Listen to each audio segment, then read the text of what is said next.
E vorba despre peștele acela din nou? Ce? Ei, știi, coșmarul, dimensiunea mică și dinții mari. Nu era pește, bine? Bine. Să nu fie aici când se întoarce tatăl meu.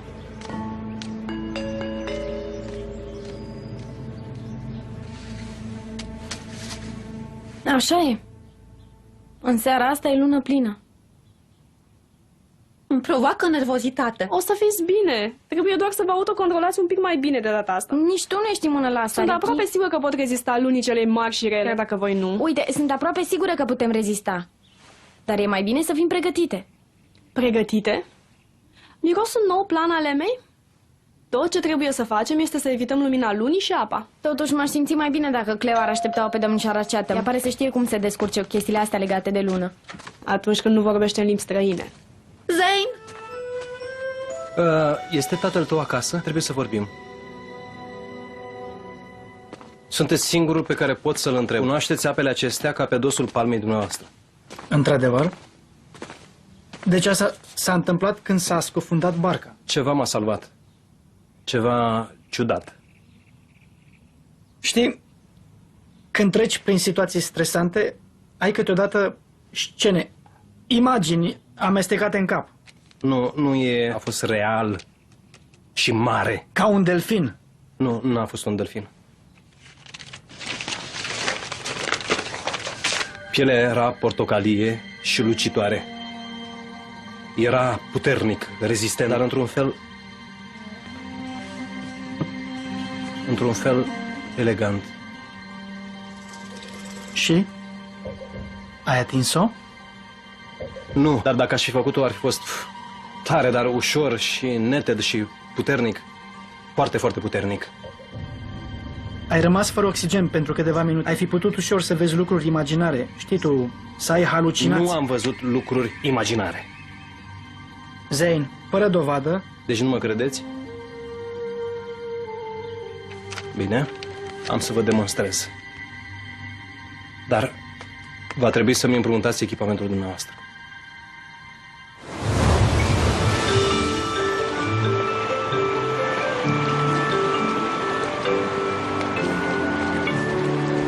Ai ajuns într-un final. Și eu mă bucur să te văd. Zău!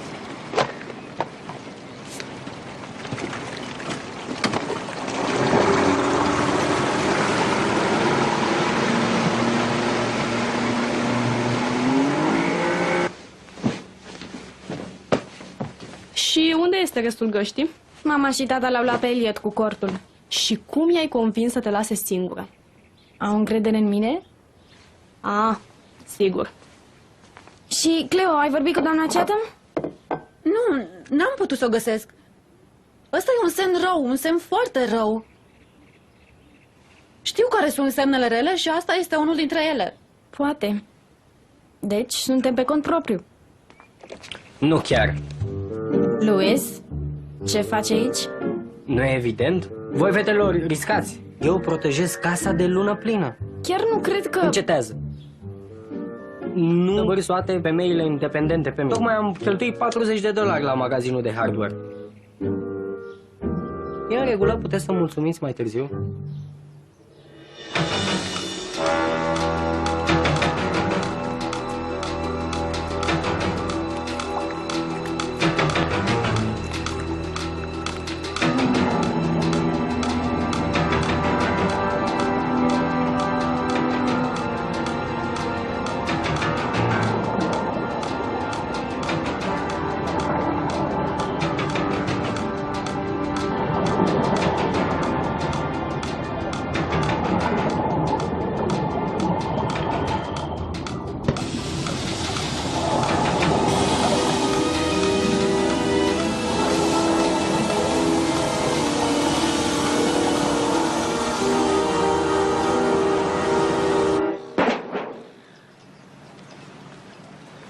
Așa cum am spus, nu este delfin.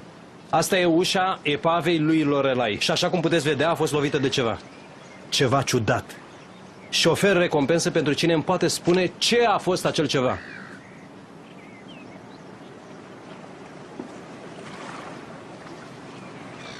Știe cineva?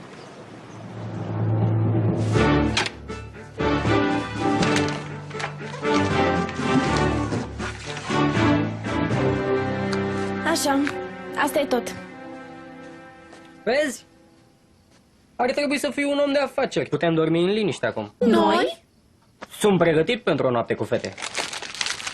Vrea cineva snacks-uri? Uite de asta, Luis. Nu pot sta. Le-am promis părinților mei că nu o să fie băieți. Deci asta e mulțumirea pe care o primesc. Trebuie să o recunosc, doare. Doare chiar aici.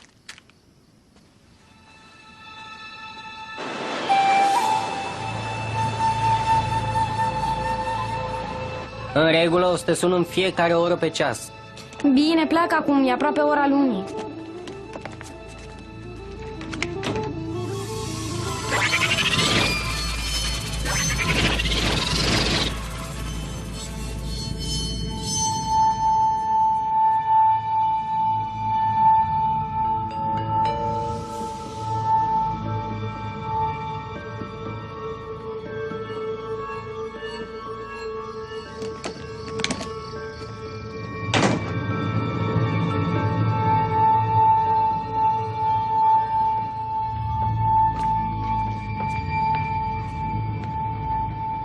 Ricky, e totul în regulă? Da, totul bine.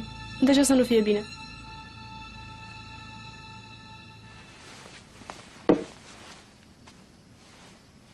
Cleo, stai departe de perdea.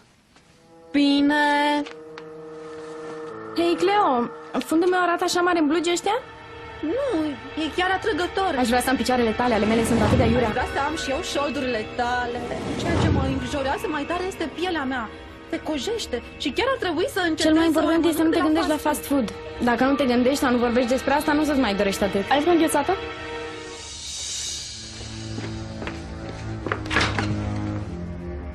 Tofu, tofu și iar tofu.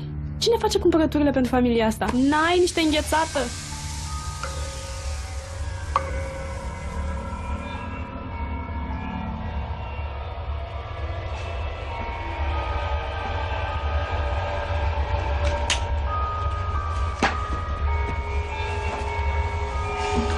Ricky?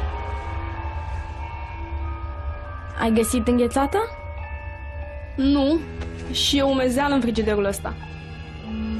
Bine, Ricky. Nu, nu e bine. Nu vezi ce se întâmplă? Am oprit toată ventilația și se face chiar foarte cald aici.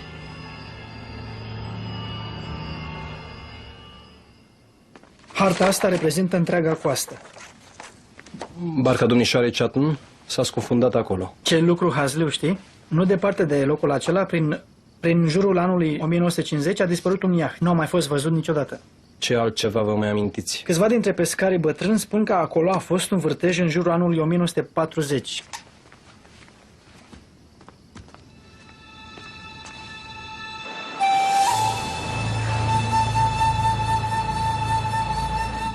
Pot să suport căldura asta.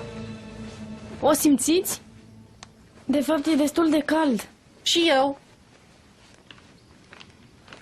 Trebuie să existe un motiv pentru asta. Nu crezi că Luna... În niciun caz. Ne-am înghesuit aici ca sardinele. Vrei să spui că asta e vina mea?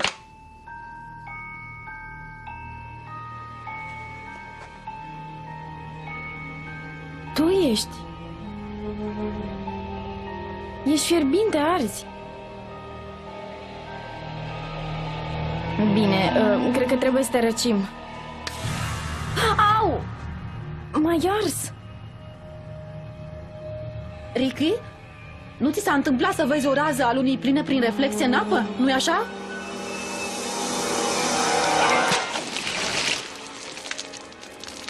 O să o iau ca pe o posibilitate.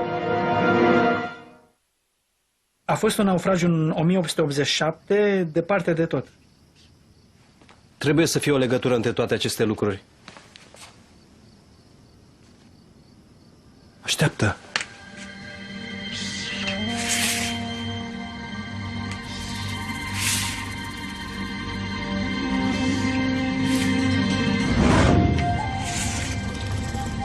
insula Meco.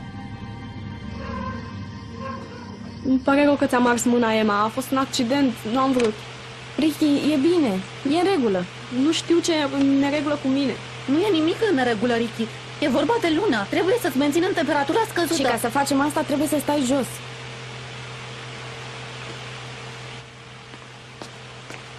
Ce să facem? Puterile ei sunt incontrolabile. Nu știu, dar trebuie să rămânem calme. Cel mai important lucru e să rămânem împreună, bine? Bun. Nu poate fi mai rău de atât.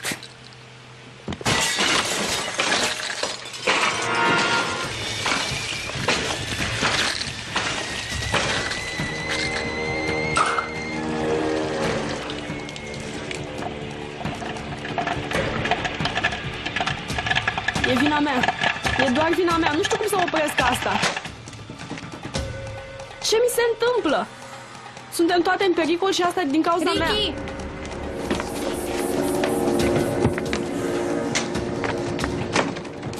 Au! E fierbintă! Stai în spate.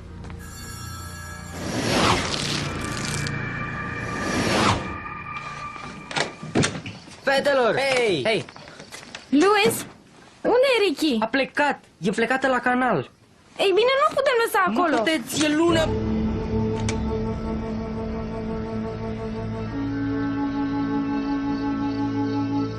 Asta a fost cu femeile independente.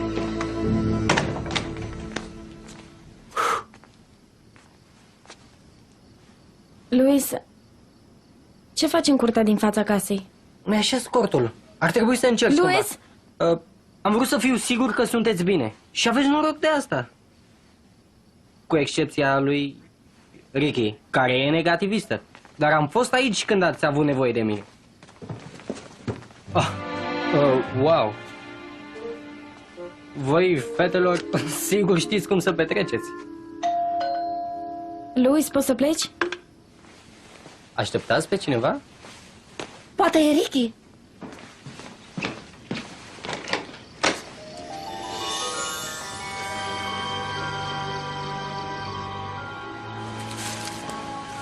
Unde ați fost?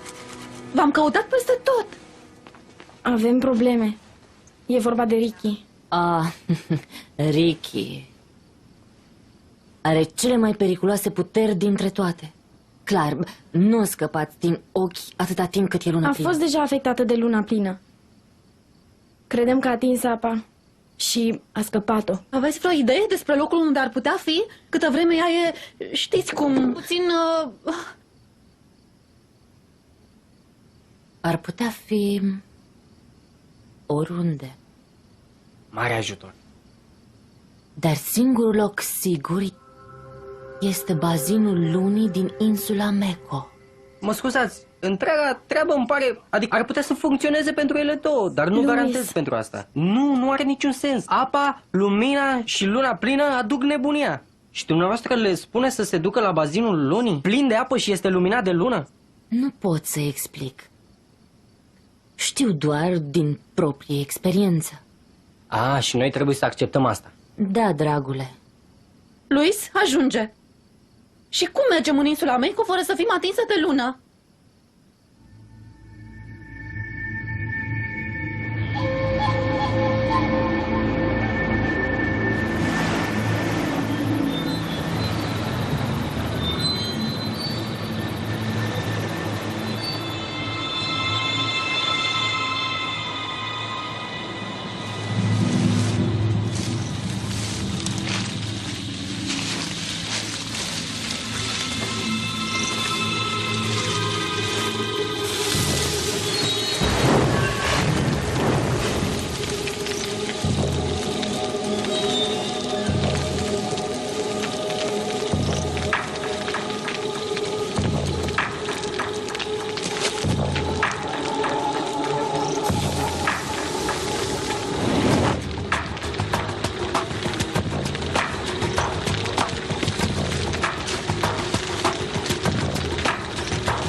Hei? Ce se întâmplă? Ricky?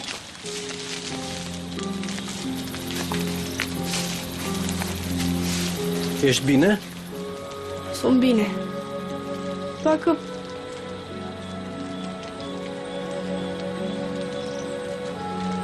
nu mai pot să mai fac asta. Să faci ce? Asta, tot. E prea greu. Nimeni nu înțelege. Știu exact ce simți. Ce s-a întâmplat aici? N-arăți prea bine.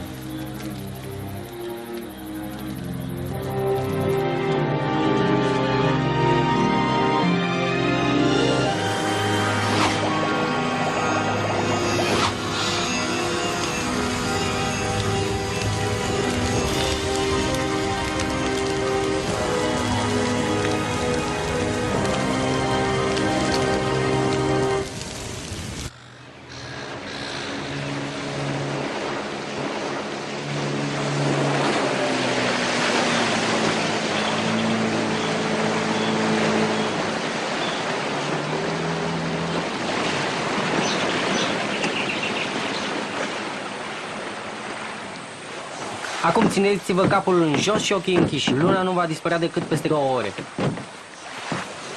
Hei, aia nu e barca lui Zane? N-am spus să nu privești în sus? Nici nu vreau să mă gândesc ce ar putea să-i facă Ricky lui Zen sub influența lunii pline. Probabil vrea să-l prăjească din interior în exterior.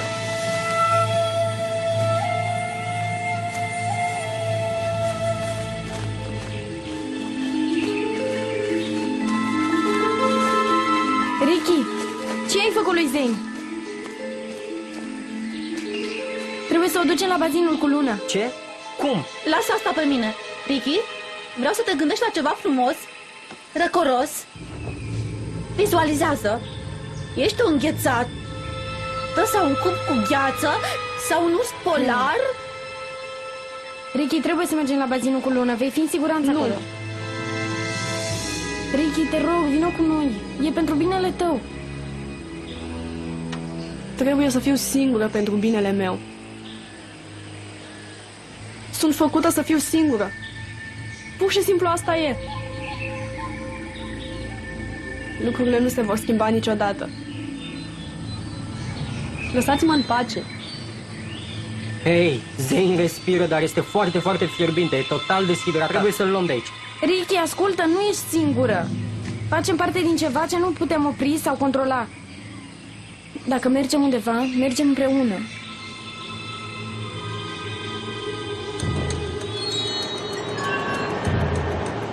Ricky, ești bine? Bazinul de lună este făcut să o aducă pe ea la normal. Normal e un termen relativ. Ricky, ascultă-mă, trebuie să-ți revii. Ești în siguranță acum.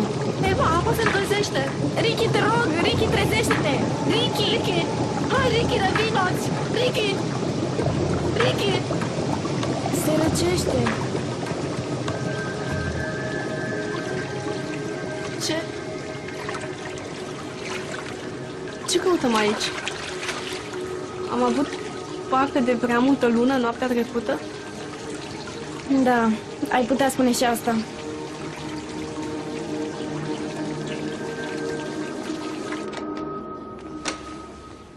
Trebuie să facem curățenie înainte ca mama și... Sper că ai o explicație bună, fetițo. Păi, a fost o petrecere. Când te gândești că Emma e pedepsită. știu.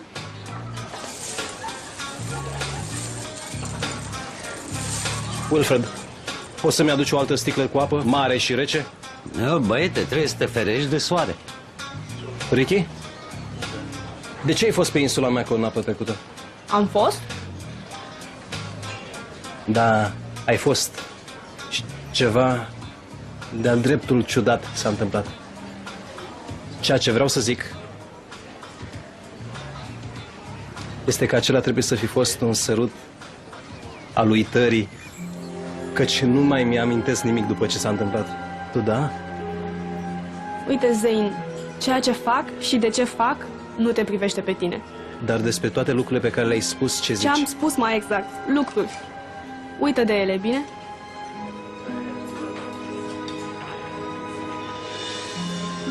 Voi, fetelor, sunteți cam ciudate. L-ai sărutat? Posibil. Nu știu. Dă-mi o bomboană în caz de orice. Asta e treaba, Cleo. Nu am niciun indiciu despre ce am făcut. Nu mi-amintesc nimic. Dar ceva ciudat, în mod clar, s-a întâmplat. Ceva incontrolabil.